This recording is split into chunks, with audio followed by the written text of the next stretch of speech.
Tim Robinson's distressed map of Aran is actually on view in the map room. So for those of you who haven't yet seen it, you're invited to visit it after the talk. Tim Robinson is a writer and a cartographer.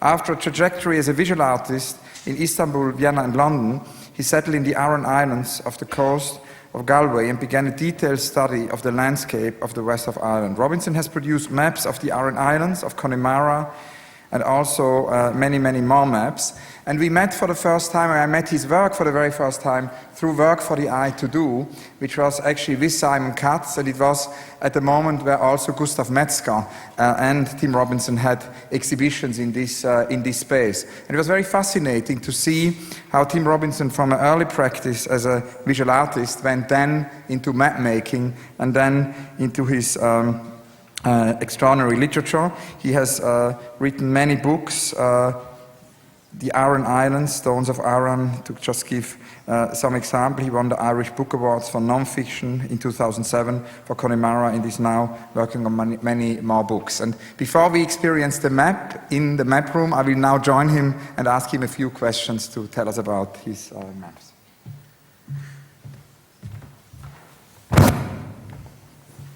So Tim, again, thank you very much for joining us.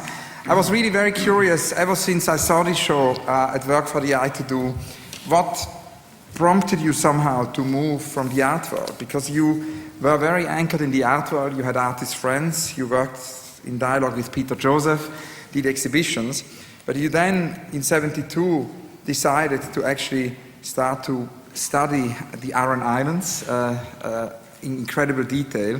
You left the art world and started to make maps. It was also a departure from the city. So I was curious if there was an epiphany which prompted that decision.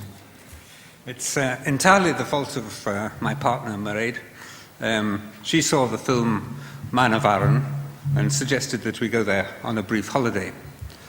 So we went to the Aran Islands in the summer, and it was absolutely beautiful. The sun was shining, the waves were sparkling, and the place was covered in wildflowers, and we fell in love with it.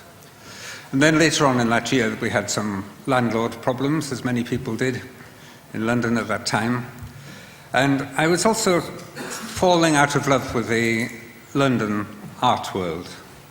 I was working under the name Tim Drever.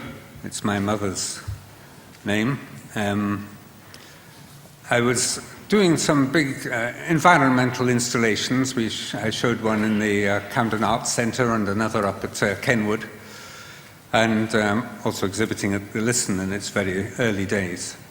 But somehow I came to a point where I had various projects in mind which would have cost far more money than I could raise, and which would have meant going around to the sources of funding and so on, and trying to persuade them of the validity of things which did not yet exist fully in my mind. And I didn't really have the right personality for this. I began to work on a smaller scale and working in private almost. And the last things that I did just before we left London was the work that you saw many, many years later. It was resurrected and shown in Simon Kutz's place, Work for the Eye to Do, down in the East End of London.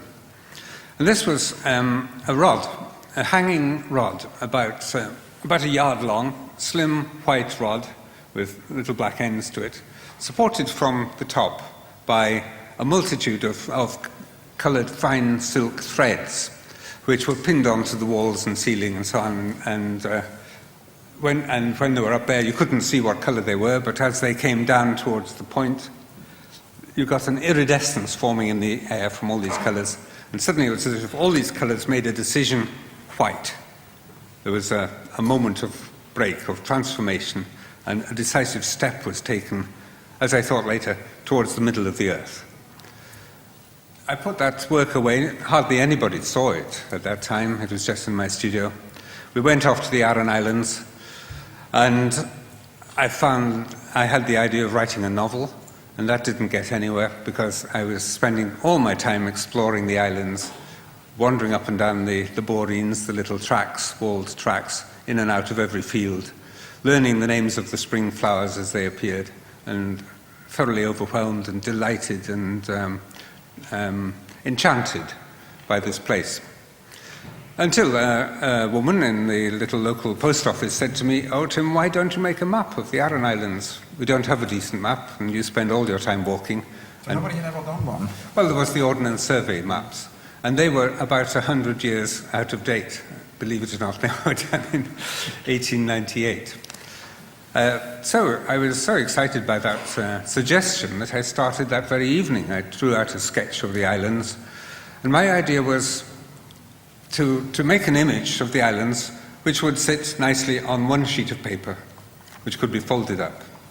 This later became the whole little publishing venture called Folding Landscapes.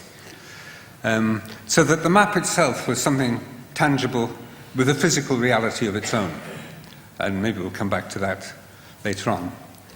My first map was a very crude affair.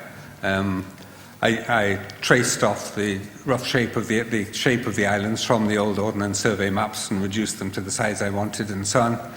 Then I walked everywhere and marked in all the new features and particularly folklore features like holy wells and I collected hundreds of place names from the local people, which are in Irish, in Gaelic, which is another thing we might come back to, the importance of getting the original name, not just the anglicisation of it. Yeah, you mentioned that before. You said it's about decolonizing language also. It is. I did feel it a bit as a sort of act of reparation for colonialism, because the Ordnance Survey was, naturally, it was run basically from Britain, although the Irish branch of the Ordnance Survey had a certain degree of independence and priority. Nevertheless, the maps that they were making were for the purpose of measuring up the land for rents and taxes, rates, and so on. They were for practical purposes like that. The maps they produced were very beautiful, very, very accurate topographically, but neglected place names which they anglicised or missed out entirely. And so it was another step in the alienation of the local people from their own place, this imposition of a map of a form which was foreign to their own experience. And when you started to work on maps, I was wondering if that sort of background, because you were an artist, then became a map maker, but you were also a mathematician before even going into the art world. What about this mathematical background? Did this play a role? Yes, I did mathematics at Cambridge a million years ago, and I loved mathematics. I wish I had been a mathematician. That's almost the highest form of existence I can envisage. But failing that, being an artist and dealing with maps is very interesting. And I used some simple mathematical techniques in mapping and so on. I didn't have to do much in the way of surveying. That was all had been done by an army of men, the sappers of the 1890s. But you spend a lot of time mapping Aran, because what has fascinated me ever since we met for the first time is the time which goes into this map. It's about time. Yes, the time taken to do the map. I was just thinking today how rushed my life is nowadays. Just a few weeks ago I decided to at least keep a list of the people whom I'd met or who had come to see us in Connemara, where we live, but never caught up with that. But in the Aran Islands I had all day, I had 24 hours a day in which I could wander the place, talk to local people, read, think and draw. And so it was a marvellous and complete withdrawal from public life and from any engagement with the art life. And it's very strange to me now that through a map of Aran you have invited us back into the middle of the London art life, which is a strange and unmapped terrain for me at the moment. What is also interesting is this idea about the internet, because when I asked you before if the internet had changed the way you work, and the maps are such a big topic on the internet, you said not at all, and you also said that somehow everything in your map process is sort of a holistic thing. It's not that different specialists would do different things. And can you tell me a little bit about that? How, because it then became bigger. I mean, you then mapped Connemara, which is a rather big map compared to Aran. I mean, a gigantic map. Yes. How did that happen? Yeah, well, in modern map making, the maps are usually based on satellite photography or on aerial photography. which is fed straight into computers and reduced to contour lines, which are probably drawn out by a machine. And so the person who has any experience of the land is totally alienated from the product, the map. That's my cartographical scribe from island to island. And conversely, the person who's designing the map, whether it's done by computers or finally hand-drawn, has no first-hand experience of the terrain. Now, I used the most simple processes for making these maps, and they involved, tracing out the old Ordnance Survey maps, marking in all my new finds, getting them reduced just by photocopier, putting a sheet over that, tracing it all, using that as the basis of a new map, which could then be drawn with a certain sweep to it, a certain style in the actual drawing. And so that was as if, I had a little sort of rubric which I titled, I used to recite to myself that, when I'm walking the terrain, I am the point of the pen moving over the map. And when I'm drawing the map, the point of the pen is me moving over the terrain. That's helped me shortcut or rivet through all these layers of interference, as it were, and forgetfulness between the experience of being in the place and the experience of drawing the map. The upshot, I hope, is that the drawing not only conveys accurate information about what's there and where you are, but also something of the sensation of being in that place. And to that end, ornamentation. Ornamentation is the word the cartographers used, for all the little dots and twiddles and signs for different sorts of terrain. Ornamentation is a totally misconceived term for that. It's the real ground of the map. To me, it became extremely important to draw in every dot consciously and separately, and make the minute little patterns and separations between them. So the maps are in white, are in black on white. And in my mind, the white is like the state of ignorance in which one starts about the terrain. The black is endless little marks, dots marking sand dunes, or little squiggles marking rocks, or little dashes marking fissures in the rock, because the Aran Islands are extremely physical, harsh place with an incredible high definition reality to them. Those are the real ground of the map. But the spaces, the white is in between them, everywhere.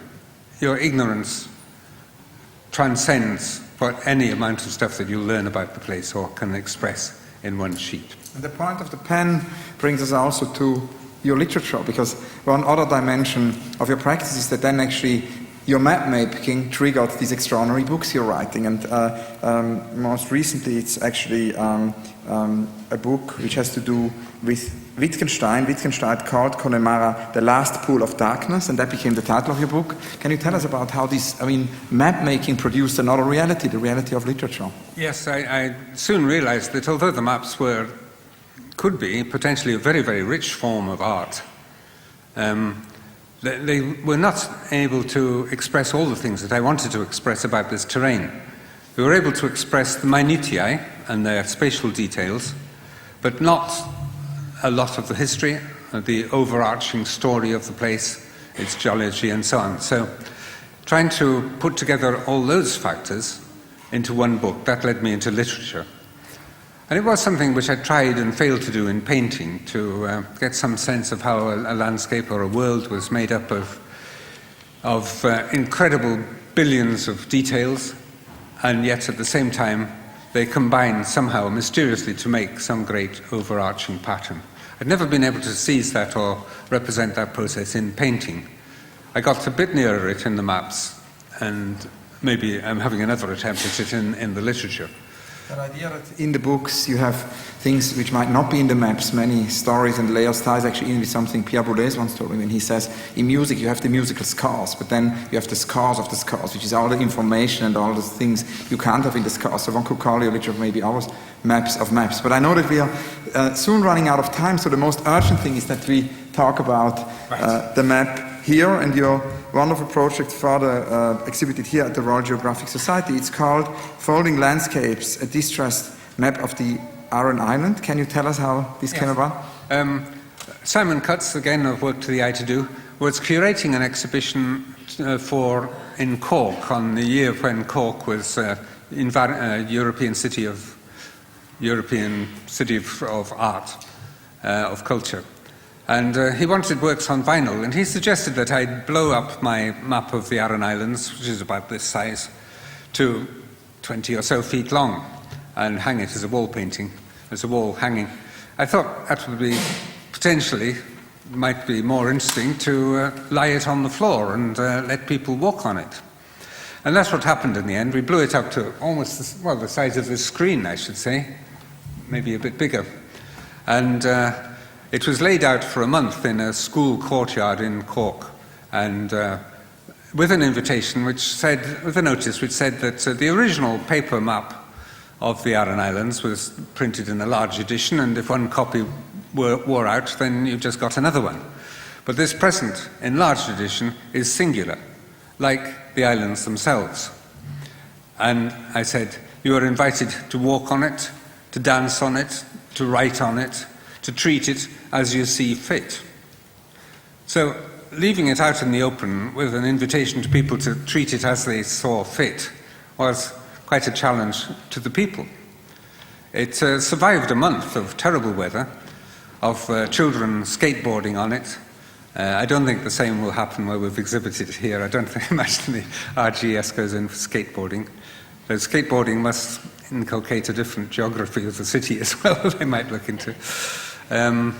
It came back to me very crumpled, not torn, but weary looking, with some graffiti, interesting little notes of people's personal experiences on the island and so on.